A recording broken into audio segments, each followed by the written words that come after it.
우리 신앙의 기준은 하나님의 말씀인 성경입니다.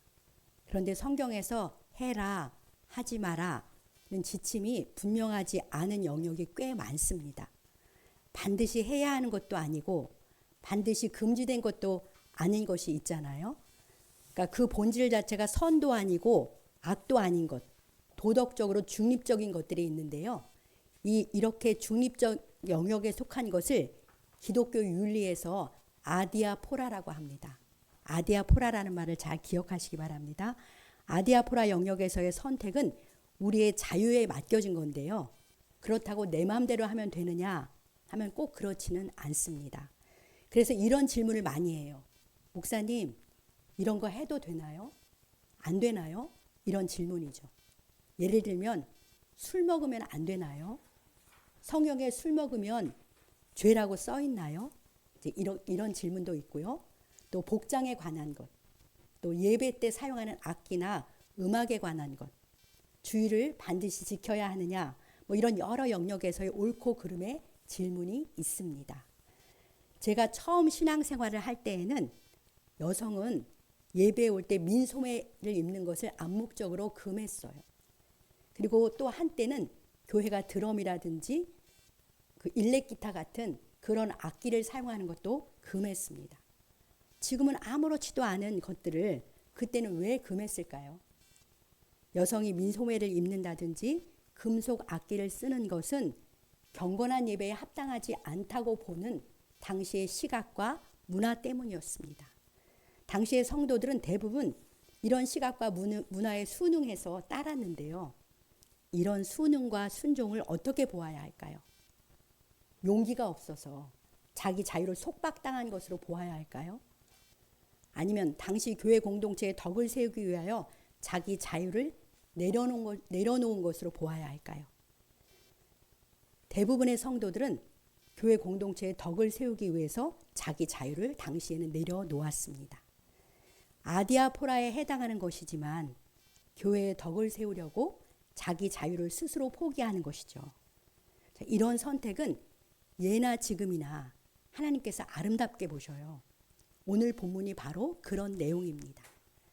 1세기의 고린도 교회에는요, 우상의 제단에 바쳐졌던 제물을 성도가 먹어도 되느냐 안 되느냐에 대한 토론이 치열했던 거예요. 무슨 음식을 먹느냐는 아디아포라에 해당하는 영역이기 때문에 그렇습니다. 고린도 교회는 이 문제를 영적 지도자인 사도 바울에게 편지로 질문을 했어요. 그러자 주님은 바울을 통해서 옳은 선택의 기준을 말씀해 주십니다. 자, 결론부터 말씀드리면 지식보다는 사랑이 중요하고 자유보다는 덕이 우선이다. 그런 말씀입니다. 이 시간에는 이러한 주제로 고린도전서 8장 말씀을 듣겠습니다. 오늘 말씀은 1절과 4절 서두에 나온 것처럼 우상의 제물에 먹는 일에 관한 것이에요. 당시 고린도 교회에 왜 이런 문제가 대두되었을까요? 여러분이 아시는 대로 고린도는 큰 항구 도시라서 다양한 사람들이 몰려들고 돈도 많이 오가다 보니까 아주 신전이 많았습니다. 우리도 들어본 그리스 신화에 나오는 아폴론, 아프로디테 이런 신전들도 있었어요. 그러니까 그 신전마다 동물을 잡아서 제사를 드렸던 거예요. 그러니까 제사를 드리고 난 후에는 제물이었던 고기가 많잖아요. 그게 시장으로 쏟아져 나왔습니다. 그래서 시장은 그 우상의 제물이었던 고기를 사람들에게 팔았던 것이죠. 그러니까 고린도 성도들도 시장에 가서 그런 고기인 줄은 알지만 그냥 사다가 먹게 된 거예요. 그러다 보니 성도들 사이에서 우상의 제물이었던 이 고기를 먹어도 되는지 먹으면 안 되는지에 대해서 논쟁이 계속된 것입니다. 논쟁이 될 만한 사안이었겠지요. 어떤 성도들은 우상은 아무것도 아니다. 동물의 고기는 다 하나님이 준 거니까 먹어도 된다라고 했고요. 어떤 성도들은 아니다.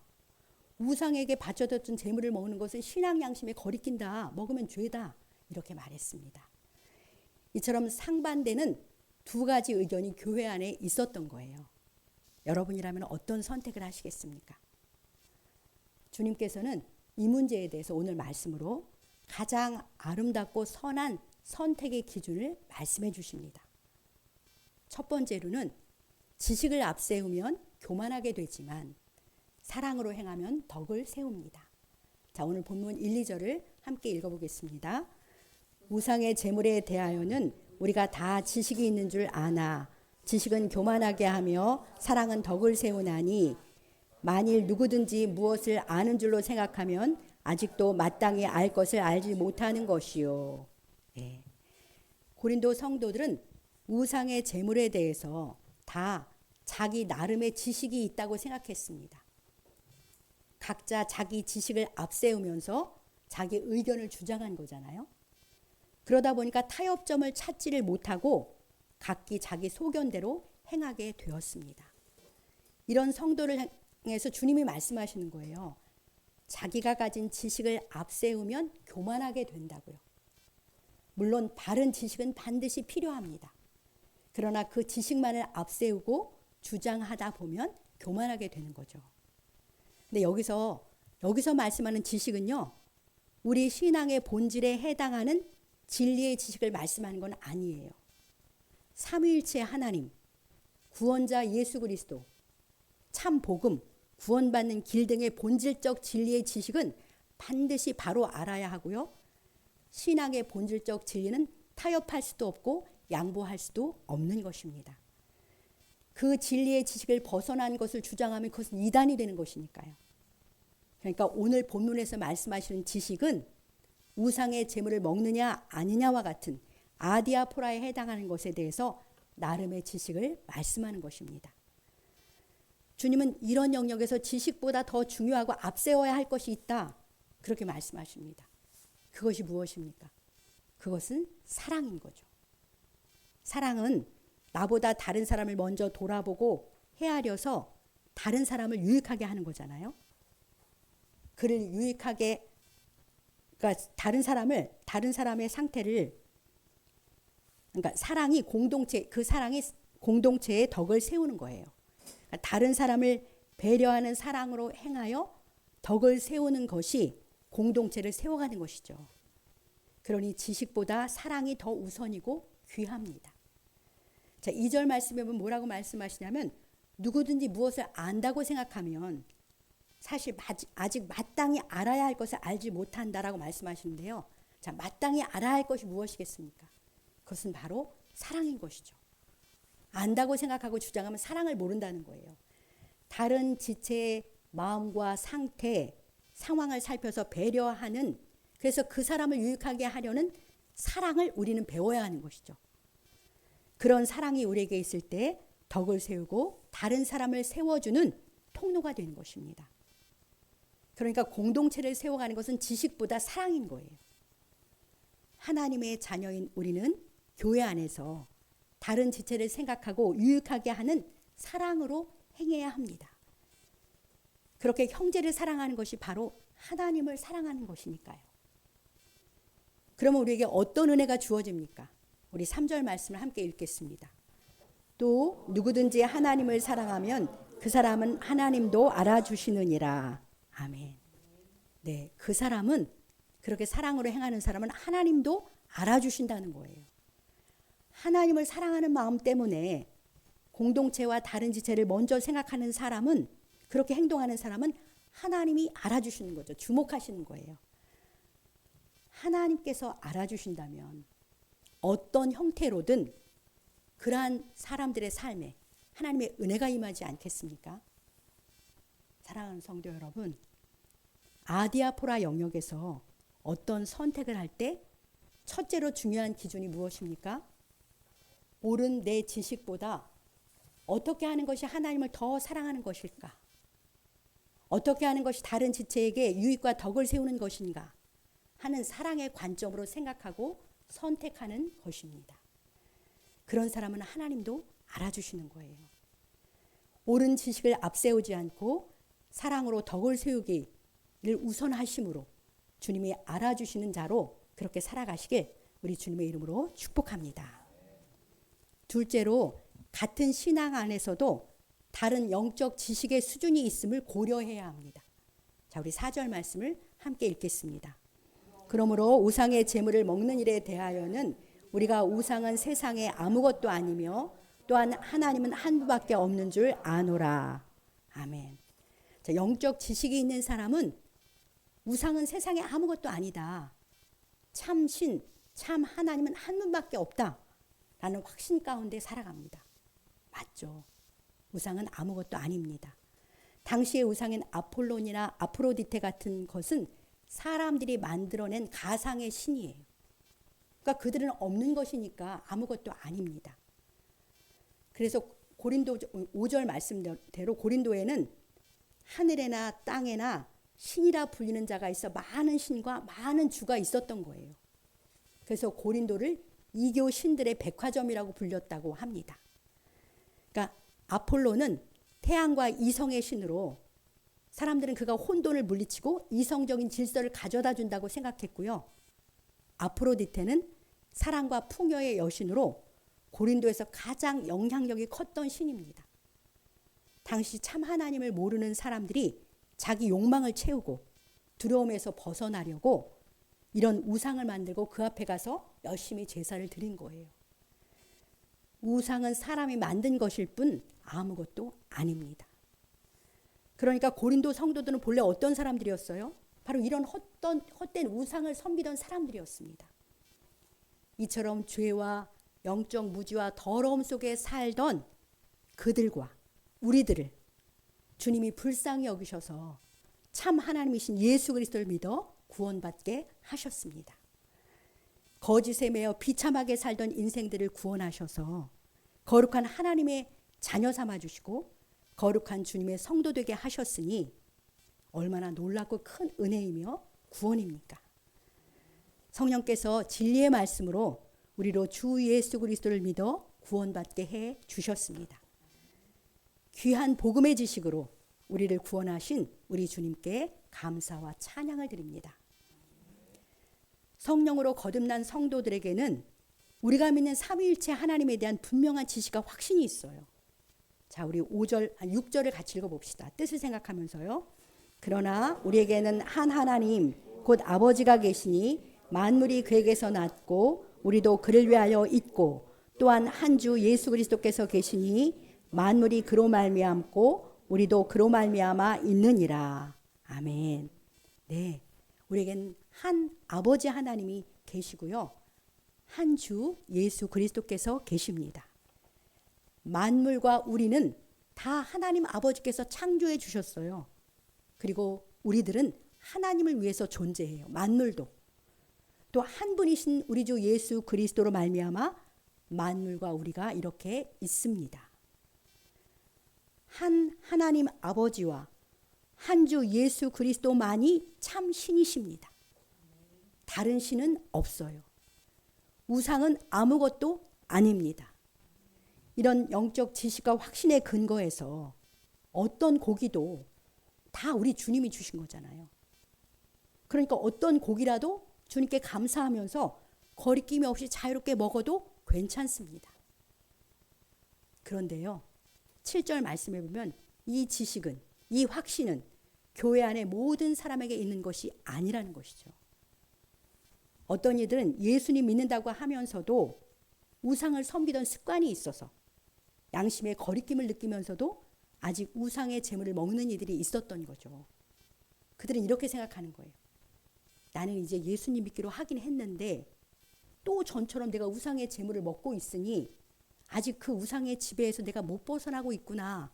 이제 그런 죄의식을 갖고 있었던 거예요. 그런 어린 성도들이 있었던 거죠. 그런 행동을 하면서 그들은 양심이 굉장히 약하고 더러워지는 그런 사람들이 있었던 거예요. 이렇게 주 예수님을 믿고 따르기로 한 성도들 사이에서도 영적인 지식과 확신의 수준은 다릅니다. 진리의 지식에 굳게 선 성장한 사람들도 있고요. 이제 막 출발해서 믿음이나 지식이 약한 사람들도 있습니다. 우리는 이와 같은 교회의 실상을 알고 항상 깨어서 서로를 돌아보고 배려해야 하는 것이죠. 8절을 보십시오. 8절은 제가 보면 이런 말씀이에요. 음식은 우리를 하나님 앞에 내세우지 못하나니 우리가 먹지 않는다고 해서 더 못 사는 것도 아니고 먹는다고 해서 더 잘 사는 것도 아니다. 그렇죠.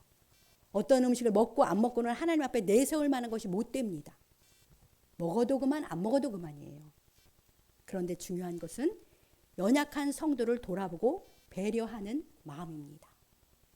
그러니까 오늘 마지막 세 번째로 말씀에서 우리에게 선택의 기준을 알려준 게 뭐냐면 우리는 이렇게 연약한 형제를 위해서 내 자유를 내려놓고 기꺼이 절제하고 포기하는 선택을 해야 한다고 말씀해 주십니다. 자, 우리 9절 말씀을 같이 읽겠습니다. 그런즉 너희의 자유가 믿음이 약한 자들에게 걸려 넘어지게 하는 것이 되지 않도록 조심하라. 네. 먹어도 그만 안 먹어도 그만인 음식 먹는 자유가 내 자유가 혹시 믿음이 연약한 형제들에게 걸려 넘어지게 하는 것이 되지 않도록 조심하라. 그렇게 명령하십니다. 자, 누구에게 주시는 명령입니까? 영적 지식이 있는 비교적 성장한 성도들에게 주시는 말씀이에요. 우상은 아무것도 아니니까 우상의 제물이었던 고기 먹어도 괜찮다. 그런 자유함을 가진 성도들에게 주시는 명령입니다. 사실 자유라는 것은 어떤 것 못지않게 중요한 구원의 내용이에요. 주님은 우리에게 자유를 주시기 위해서 우리를 구원해 주셨고요. 우리는 자유를 위해서 부르심을 입었습니다. 그러나 내 자유가 믿음이 약한 성도들을 걸려 넘어지게 해서는 또 안 되는 거죠. 우리는 기꺼이 믿음이 연약한 이들을 위해서 내 자유를 절제하고 제한해야 합니다. 그것이 주님과 성도를 사랑하는 더 귀하고 아름다운 모습인 줄 믿습니다. 지식을 가진 소위 성장했다는 성도가 우상의 제물이었던 고기를 조심하지 않고 자유롭게 누구 앞에서 먹는다면 어떤 일이 생기게 됩니까? 10절로 12절 말씀인데요. 그것을 본 믿음이 약한 형제가 양심의 담력을 얻게 되는 거예요. 아, 저렇게 믿음이 좋은 분도 우상의 제물인 줄 알면서도 먹는 것을 보니까 나도 계속 먹어도 되는 거네. 그렇게 생각하게 된다는 거죠. 그래서 11절, 12절 같이 읽어보겠습니다. 그러면 내 지식으로 그 믿음이 약한 자가 멸망하나니 그는 그리스도께서 위하여 죽으신 형제라. 이같이 너희가 형제에게 죄를 지어 그 약한 양심을 상하게 하는 것이 곧 그리스도에게 죄를 짓는 것이니라. 아멘. 내 지식으로 믿음이 약한 형제가 죄를 짓게 되는 거예요. 나는 지식에 따라 자유롭게 행동했을 뿐인데요. 내 형제를 구원하시기 위해서 그리스도께서는 피 흘려 죽기까지 그를 사랑하셨거든요. 그는 주님 앞에 그렇게 소중하고 소중한 형제이고 소중한 생명입니다. 그런데 내 자유라면서 조심 없이 한 내 행동 때문에 약한 형제가 우상을 멀리하지 못하게 되고 그의 약한 양심을 상하게 된다면 그것은 곧 내가 그리스도께 죄를 짓는 것입니다. 이런 행동은 결코 가벼운 일이 아니에요. 무엇이 문제입니까? 형제를 사랑하고 돌아보는 마음이 없었던 거죠. 이런 일은 당시 로마 교회에도 있었어요. 그래서 로마서 14장에 보면 동일한 사례와 교훈이 그대로 있습니다. 자, 우리 14장 15절 로마서 같이 읽어보겠습니다. 만일 음식으로 말미암아 내 형제가 근심하게 되면 이는 내가 사랑으로 행하지 아니함이라. 그리스도께서 대신하여 죽으신 형제를 내 음식으로 망하게 하지 말라. 네, 로마 교회도 동일한 일들이 있었던 것이죠. 시대가 비슷하니까 1세기에. 그래서 사도 바울이 이런 결단을 합니다. 자, 오늘 본문 13절입니다. 우리 13절도 한 목소리로 읽어보겠습니다. 그러므로 만일 음식이 내 형제를 실족하게 한다면 나는 영원히 고기를 먹지 아니하여 내 형제를 실족하지 않게 하리라. 아멘. 얼마나 놀라운 결단입니까? 스스로 한 결단인 거죠. 만일 음식이 내 형제를 실족하게 한다면 나는 영원히 고기를 먹지 않겠다. 얼마나 바울에게 형제 사랑이 큰지, 형제를 얼마나 소중히 여기는지 알 수 있지요. 내 자유로 결코 형제를 실족하게 하지는 않겠다는 그러한 선언인 거예요. 내 자유보다 형제를 사랑하는 것이 훨씬 더 귀하니까요. 주께서 위하여 죽으신 형제이기 때문에 그렇습니다.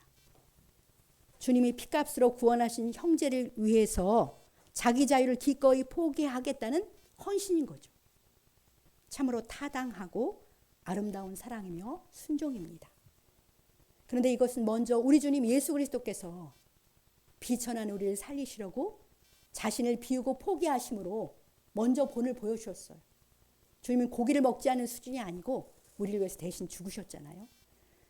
우리도 주님과 바울의 본을 따라서 형제를 사랑함으로 내 자유를 제한하며 살아간다면 주님께서 크게 기뻐하시고 영광 받으실 줄 믿습니다. 어떤 교회에 한 안수 집사님이 있었어요. 근데 그분은 술 자체가 죄라고 생각하지는 않았습니다. 적당한 음주는 자유라고 이해하고 있었어요. 근데 그분은 신앙적으로는 매우 성숙한 분이셨습니다. 그런데 그 교회에 새 신자 한 명이 왔는데요. 그는 알코올 중독으로 가정이 무너졌던 그런 사람이었습니다. 그래서 겨우 술을 끊고 이제 예수님을 믿게 된 거죠. 그러던 어느 날 그 새 신자가 식당에서 우연히 그 경건한 집사님이 술을 마시는 모습을 보게 된 거예요. 그것이 이 새 신자에게는 큰 시험이 되었습니다. 저렇게 신앙이 성숙한 집사님도 술을 마시는데 나는 왜 안 되는 거야? 라는 생각이 다시 들기 시작하면서 술 유혹을 받게 된 거죠.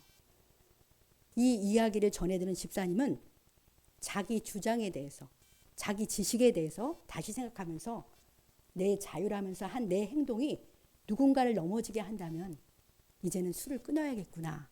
성숙한 사람이니까 그런 결단을 하고 그 후로는 술을 입에 대지 않았다고 합니다. 이런 것은 율법적인 게 아니에요. 사랑 때문에 더 성숙한 자리로, 더 헌신의 자리로 나가는 것입니다. 오늘 우리는 구체적으로 어떤 영역에서 이런 적용을 할 수 있을까요? 유튜브를 보는 거나 SNS를 보는 것에도 사실 저는 자녀들이 의식이 될 때가 있어요. 의식해야 마땅하다고 생각합니다. 그리고 어린 성도를 생각해서 절제하는 것이 필요하겠지요. 또 영적인 일에 우선순위를 두는 면에서도 공동체를 생각해서 내 자유를 제한할 수도 있을 것입니다.